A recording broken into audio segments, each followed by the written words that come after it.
Selamat sore sahabat Humas Polda Papua, salam presisi. Saya Bribtu Andi Ernawati akan menyajikan berbagai informasi yang terjadi di wilayah hukum jajaran Polda Papua dan telah dirangkum oleh tim Cendrawasih Polda Papua. Berita utamanya, upacara puncak Hari Bayangkara ke-76 digelar di Akademi Kepolisian Semarang, Jawa Tengah pada Selasa 5 Juli 2022. Kegiatan itu diikuti seluruh jajaran Polda dan Polres baik secara langsung maupun virtual. Pada upacara itu, Polda Papua pun turut berpartisipasi dalam upacara puncak Hari Bayangkara yang ke-76. Seluruh pejabat utama Polda Papua dan Forkopimda serta sejumlah anggota mengikuti upacara yang digelar di Makobrimob Polda Papua. Upacara yang dilangsungkan di Akpol Semarang ini diikuti langsung oleh Kapolri Jenderal Listio Sigit Prabowo dan Presiden Joko Widodo bertindak sebagai inspektur upacara. Kapolda Papua Irjen Pol Matius Divakiri usai upacara mengatakan ia sangat mengharapkan khususnya Polri di Papua agar bisa melakukan transformasi sebagaimana diharapkan pimpinan Polri yakni presisi. Selaku Kapolda di HUT ke-76 Bayangkara, ia juga menyampaikan permohonan maaf kepada masyarakat apabila masih ada harapan-harapan terhadap pelayanan Polri yang masih belum memuaskan. Setelah upacara, Polda Papua menggelar syukuran Hari Bayangkara yang ke-76 yang berlangsung di Sunny Hotel dan Convention Abaipura. Dalam syukuran tersebut, hadir para tamu mulai Forkopimda, tokoh agama, tokoh adat, serta tamu undangan.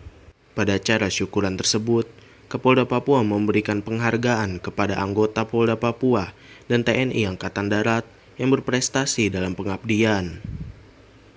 Atas nama rakyat, bangsa dan negara, saya menyampaikan selamat Hari Bayangkara ke-76 dan memberikan penghargaan atas kerja keras Polri dalam melayani rakyat, dalam membela bangsa dan negara. Saya dan seluruh rakyat Indonesia menaruh harapan besar kepada Polri.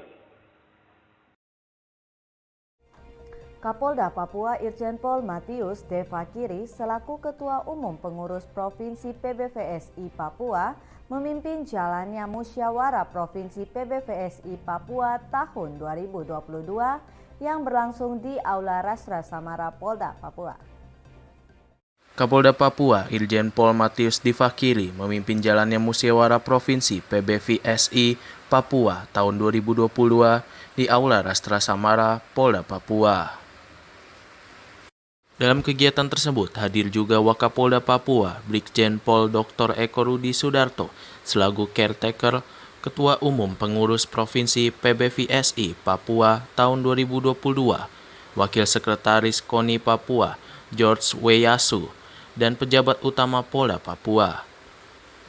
Kapolda Papua dalam kesempatannya mengatakan prestasi olahraga merupakan keinginan bersama, di mana untuk mendapatkan hasil tersebut harus bekerja keras dalam pengembangan, pembinaan, dan peningkatan kualitas para atlet.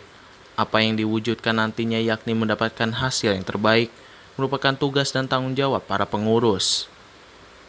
Kesempatan yang baik ini ada beberapa hal yang perlu saya sampaikan dan saya tekankan. Antara lain, pertama, saya menyadari dengan sungguh bahwa selama memimpin PBVSI Provinsi Papua, khususnya pada tahun 2021, tentu ada program yang dapat dilaksanakan dengan baik, tetapi banyak juga yang belum bisa berjalan. Hal ini disebabkan karena adanya agenda besar lain kita yang laksanakan, yaitu PON 20 tahun 2021. Yang kedua, kepada saudara-saudara yang nantinya terpilih sebagai pengurus Provinsi PBVSI Papua masa bakti 2022-2026 dalam Mukrov ini agar sungguh-sungguh bekerja dengan ikhlas untuk mewujudkan organisasi PBVSI yang meningkatkan prestasi atlet bola voli Provinsi Papua kita harus mendukung program Gubernur Papua Lukas NMB dan telah mencanangkan Provinsi Papua sebagai provinsi olahraga. Forum musyawarah merupakan suatu forum pengambilan keputusan tertinggi. Dengan demikian, pada hari ini pembahasan yang akan disampaikan atau didiskusikan dalam acara pada musyawarah hari ini, pertama adalah evaluasi kegiatan sepanjang priorisasi atau masa bakti yang telah dilalui. Kemudian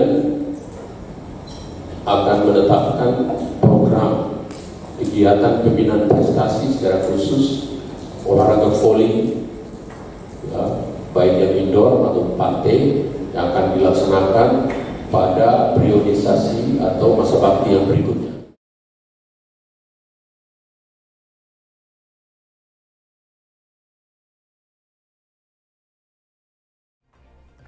Ratusan botol miras dari berbagai jenis yang berbeda dimusnahkan Polres Supiori yang dilaksanakan secara video conference di Aula Mapolres Supiori.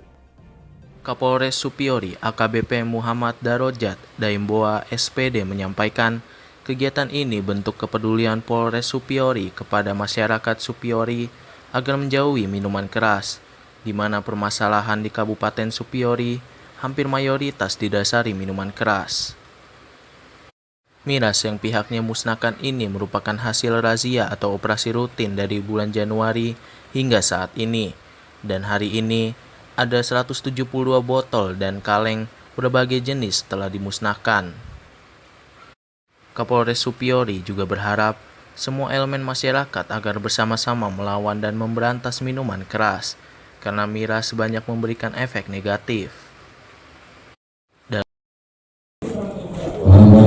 Minuman keras yang akan kita musnahkan siang ini adalah hasil dari giat kita dari bulan Januari hingga bulan ini.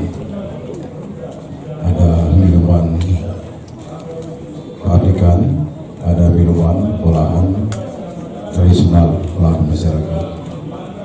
Untuk miras sendiri, kita Polri sampai kapanpun tidak akan berhenti, akan terus melaksanakan giat razia. Mungkin untuk beberapa bulan ini tidak maksimal karena intern kita ke dalam disibukkan dengan berbagai kegiatan. Namun kita bertekad setelah ini ke depan kegiatan kaitannya dengan keamanan ketertiban masyarakat, terutama miras, akan terus kita laksanakan.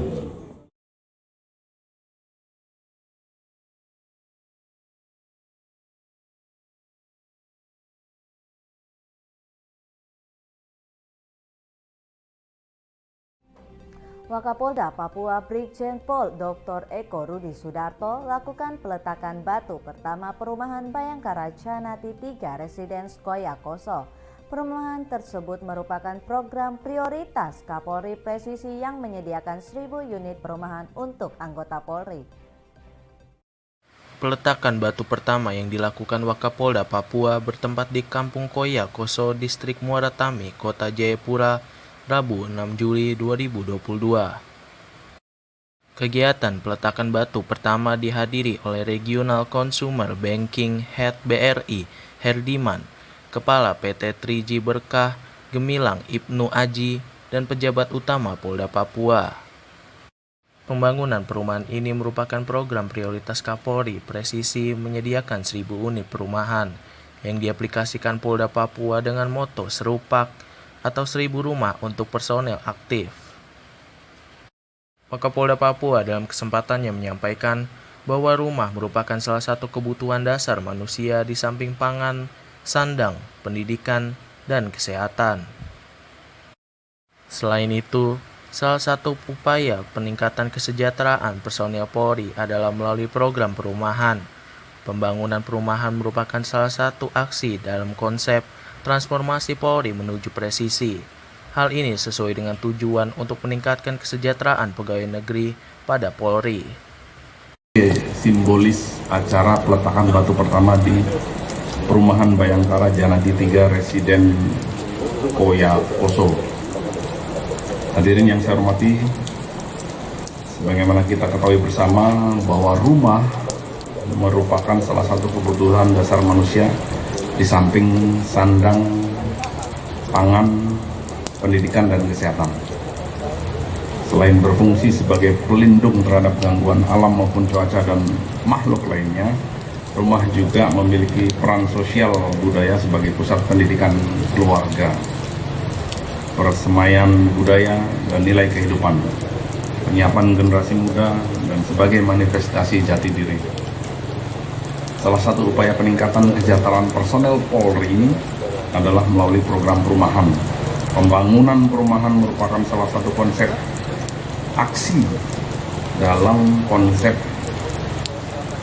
presisi Polri yang dicanangkan oleh Bapak Kapolri, dan hal ini sesuai dengan tujuan untuk meningkatkan kesejahteraan para pegawai pada Polri. Bank BRI sebagai bank terbesar sangat serius memberikan pelayanan terbaik dan berkomitmen mendukung pemenuhan tempat tinggal bagi anggota Polri dalam rangka mendukung program Kapolri, yaitu membangun 100.000 rumah. Seperti yang kita ketahui bahwa rumah merupakan salah satu kebutuhan pokok yang harus dipenuhi oleh setiap insan manusia. Selain berfungsi sebagai tempat beristirahat, berteduh, rumah adalah tempat kita menyusun masa depan bersama keluarga. Perumahan Bayangkara ini, Janati 3 ini berada di kawasan seluas kurang lebih 17 hektar dan akan dibangun sebanyak 970 unit rumah. Untuk rumah tipe 36 bersubsidi dengan luas tanah 110 atau 10 kali 11 meter persegi sebanyak 876 unit. Kemudian tipe komersil di antara tipe 45 dengan luas tanah 9 kali 14 atau 176 meter persegi sebanyak 73 unit rumah.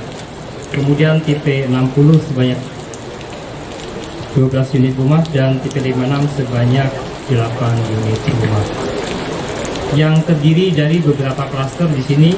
Yang sedang kita miliki ini adalah klaster anggrek sebanyak 120 unit rencananya.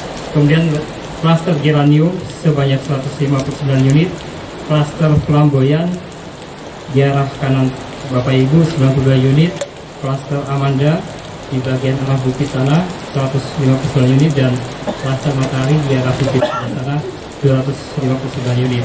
Dan di balik bukit yang sebelah klaster matahari sebanyak 93 dan 91 unit.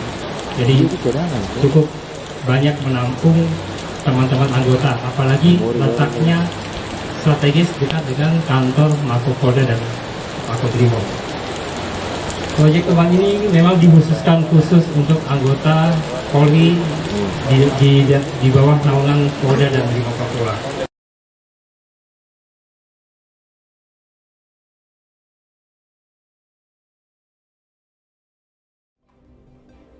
Demikian sahabat Humas Polda Papua, informasi tadi sekaligus mengakhiri live streaming Cendrawasih Polda Papua.